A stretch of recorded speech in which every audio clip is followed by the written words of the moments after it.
It doesn't take very long to cool, and if after it's all cooled down you still don't like the way it looks or you think it needs another layer, just heat it up again and put more. It's real easy to do. So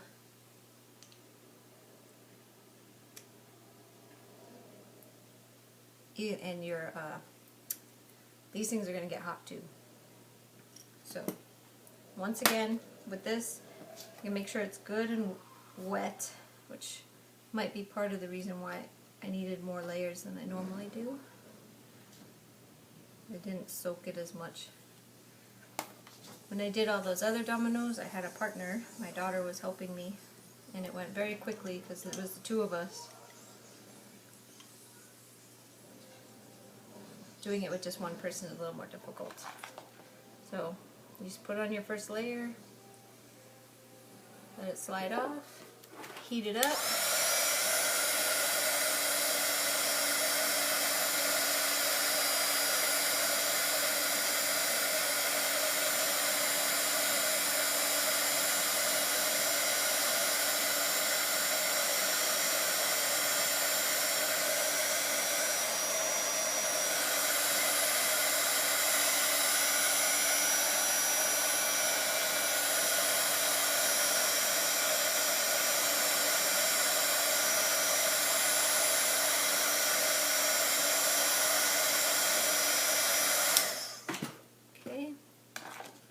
Back in for another layer.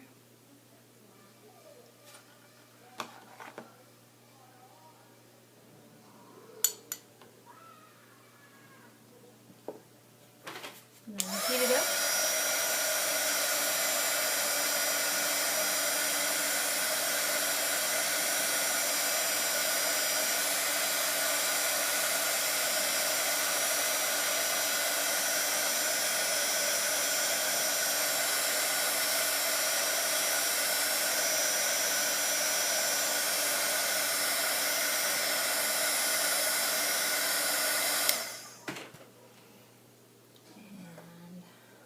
Needs more.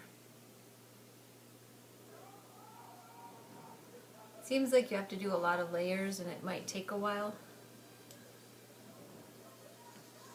but it's actually is much faster than using the other stuff.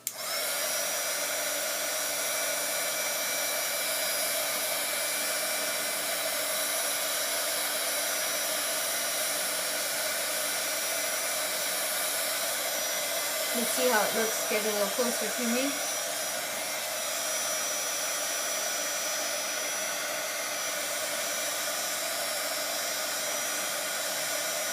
Okay, that one's much better.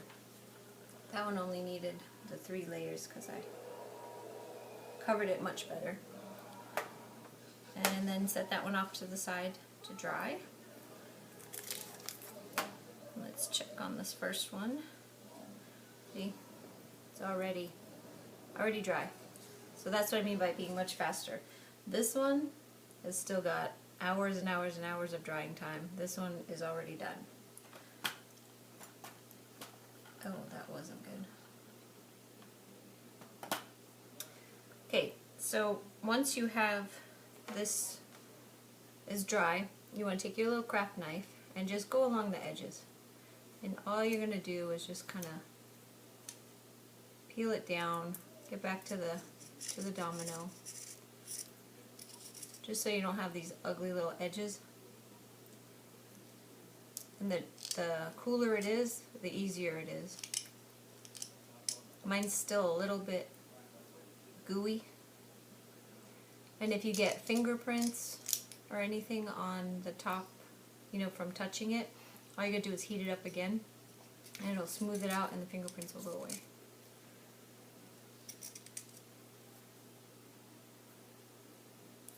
And there it is.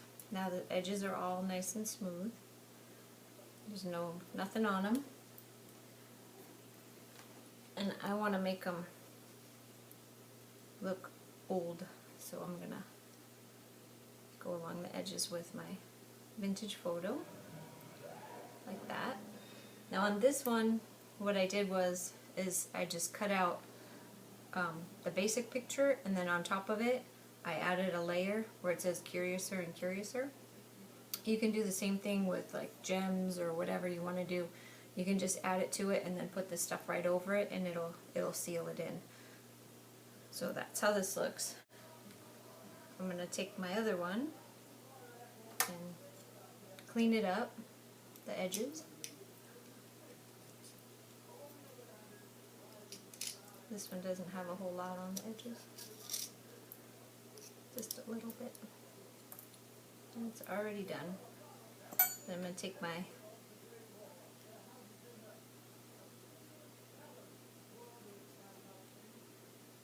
this, and there it is, ready to go. I'm going to put the pin through the back. And this is the one. I'm going to use a head pin for this because I don't have a black regular one, so I'm just going to put a head pin through it. And I have all my little jewelry things here. But if you have, you know, one of these in the color that you want it to be and what you're going to be using for your jewelry, then you can just use that, but I don't, so I'm just going to use this black one. And all I'm doing is just twisting it around like this, and then cut off the ends without them shooting me in the face. And then turn this down a little bit so it doesn't poke anything.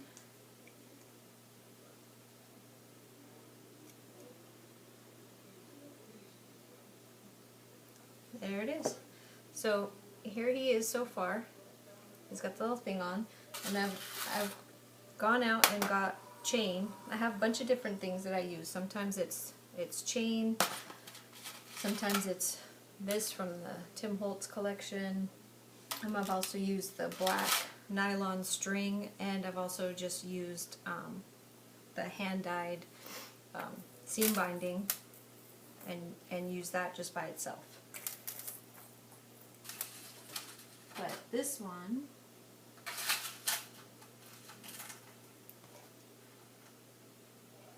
is going to be on a chain. So I already measured my chain, and now I'm just getting a little thing to attach to it, a little circle. This I just took off of another chain. And what I'm going to do is put this through one of these. So this particular one isn't going to be sliding back and forth like a normal necklace would be. It's got like one direction to go in, and that's just because of the way that I made it. You can make it so that it just slides if you wanted to. Just put it back together, and there you go, a finished one. Now what you do with it at this point is just depends on how much you want to embellish it. So for this one, I have a little bell and some of these. So for this one,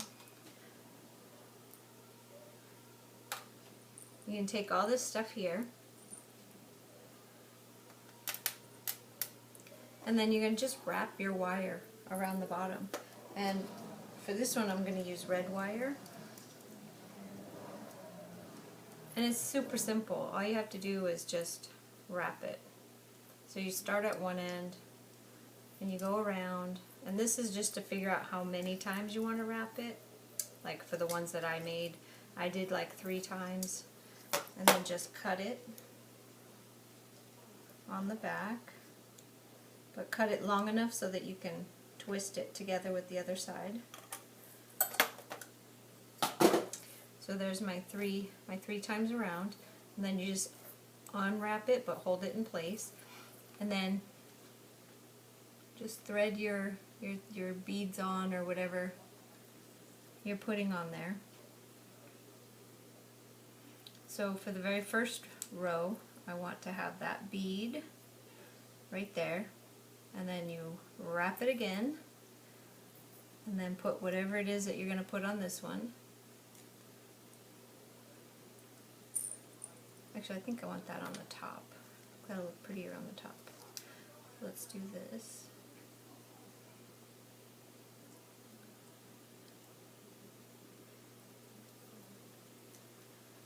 And then you just wrap it again and put your last, whatever, go put another bead.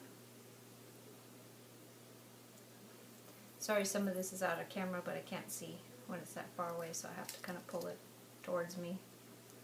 So it's not as good to, so you can't see it as good. And then when you get to the back part here, if you twist it up nice and tight, this isn't going anywhere. Just cinching it down, just like this. And then once you're done that, then you just put that down, put it all together. I think I want this. And then you can still do more. Like you can take some more wire. I'm not going to take up any time right now, and do it on the sides. So you can make some decorative, wire around the sides where you wrap it here. You can do something where you make the little swirls. But I do want to put the jingle bell on, so I was thinking I would attach it up here. So I'll get another piece of this, and I'll just attach it at the top, and that way, because it's a little antique one, it'll make noise. It sounds like a jingle bell. And that's going to complete this one. This is from the Graphics 45 Nutcracker Suite. So this one is done. See how quick that is? It's already finished. And there's some, really cute things that you can do with this stuff besides make the necklaces. It doesn't have to just be necklaces, and it doesn't just have to be dominoes either. I've made, or I'm in the process of making, a whole set of these, which are just the little ones that go on the glasses. And I'm making a whole set of the ones using the Alice in Wonderland set. And it's just beads and trinkets and this Scrabble pieces, which the Scrabble pieces are done exactly the same way. With the Scrabble pieces I use the glassy accents because I'm not going to use as much of it, but I'm going to have a whole set of these for my wine glasses, and it'll go on either size. And they're just really cute little wine glass holders. So there's that option, and then you can also use which is what I'm going to do with this guy. That's why I didn't make him into a necklace. I forgot that he's supposed to go on here. So I'm going to attach him after I get all this stuff off the edge. And for him, I'm going to put a little bit of hot glue on the back, because when I attach it to this, I don't want it to come off. Well, that's perfect. So for this one, what I wanted to be, you can attach it to all kinds of things. For this one, I attached it to a tag, just a fun little tag to add to my collection of Alice in Wonderland things. I have so many things that I made with this, books and everything. But you can attach it to this, you can attach it to books, tags, cards, whatever. Doesn't matter, the possibilities are endless. So there he is on that. So it's not just for necklaces, you can use it for all kinds of things. And I hope this was a good tutorial and that you saw everything you needed to go out and make a whole bunch of these yourself. So thanks for watching.